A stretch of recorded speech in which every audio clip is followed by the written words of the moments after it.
Breaking news చూస్తున్నాం. ఢిల్లీలో రక్షణ శాఖ మంత్రి రాజ్నాథ్ సింగ్ కీలక సమావేశం నిర్వహించారు. ఈ భేటీలో సీడీఎస్తో పాటు త్రివిధ దళాధిపతులు, విదేశాంగ కార్యదర్శి పాల్గొన్నారు. కాల్పుల విరమణ, సరిహద్దు ప్రాంతాల్లో తాజా పరిస్థితిపై చర్చించారు. ఇదిలా ఉండగా మధ్యాహ్నం 3:30 గంటలకు కేంద్రం ప్రెస్ మీట్ పెట్టనుంది. ఆపరేషన్ సింధూర్ విజయవంతం, రక్షణ, సైనిక అధికారులు వ్యవహరించిన తీరుపై వివరణ ఇవ్వనుంది.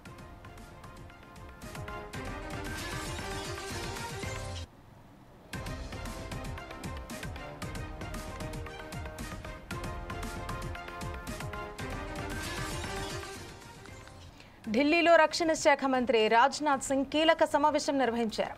ఈ భేటీలో సీడీఎస్తో పాటు త్రివిధ దళాధిపతులు, విదేశాంగ కార్యదర్శి పాల్గొన్నారు. కాల్పుల విరమణ, సరిహద్దు ప్రాంతాల్లో తాజా పరిస్థితిపై చర్చించారు.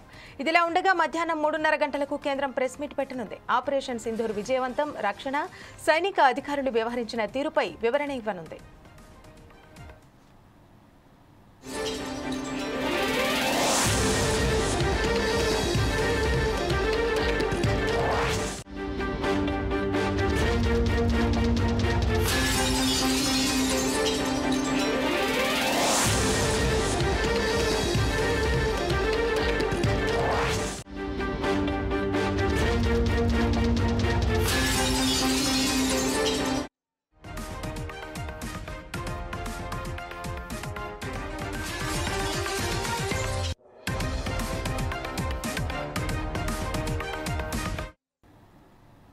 భారత అంతరిక్ష పరిశోధన సంస్థ ఇస్రో మరో కీలక ప్రయోగానికి సన్నద్ధమవుతోంది.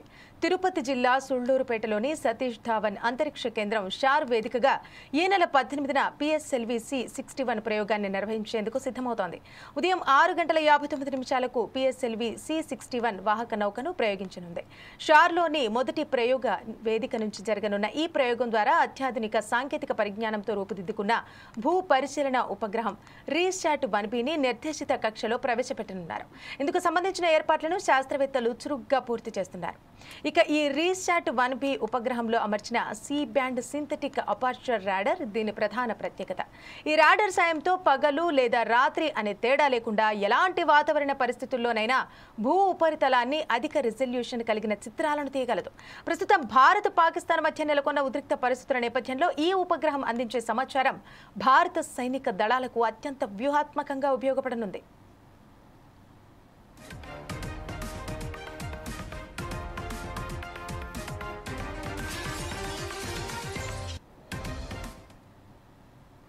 అయితే ఇప్పటిదాకా ఉన్న EOS ఉపగ్రహాల సిరీస్ కంటే ఈ ఉపగ్రహంలో అత్యంత అధునాతనమైన సాంకేతిక పరిజ్ఞానంతో రూపొందించిన పేలోడ్స్ను అమర్చి పంపిస్తున్నారు. దేశ భద్రత, ముఖ్యంగా సైనిక అవసరాలకు అవసరమైన సమగ్ర సమాచారాన్ని అందించడంలో RISAT-1B కీలక పాత్ర పోషించనుంది.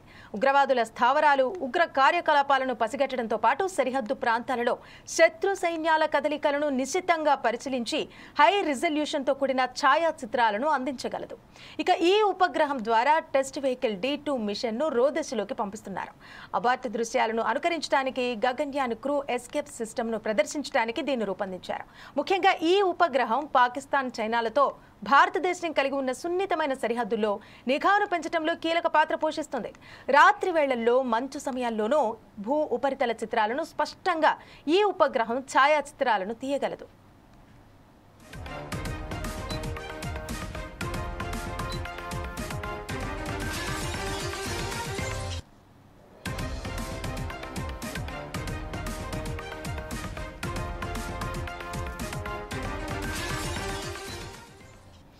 ఇదిలా ఉండగా అంతరిక్ష ఆధారిత నిఘా సామర్థ్యాలను పెంపొందించడానికి భారతదేశం రాబోయే 5 ఏళ్లలో 52 ఉపగ్రహాలను కక్షలోకి ప్రవేశపెట్టనుందని Indian National Space Promotion and Authorization Centre chairman Pawan Kumar Goenka తెలిపారు.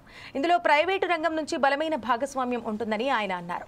ప్రస్తుత ఉద్రిక్త పరిస్థితుల నేపథ్యంలో భారత రక్షణ రంగం నిఘా సామర్థ్యాలను పెంచుకునేందుకు ప్రయత్నాలు ప్రారంభించిందని తెలిపారు. ఈ 52 ఉపగ్రహాలు భారత సైన్యం, నావికాదళం, వైమానిక దళం ఆధ్వర్యంలో శత్రువుల కదలికలను ట్రాక్ చేయడానికి, సరిహద్దులను పర్యవేక్షించడానికి, సైనిక కార్యకలాపాల సమయంలో సమన్వయాన్ని మెరుగుపరచడానికి సహాయపడతాయని గోయంకా స్పష్టం చేశారు.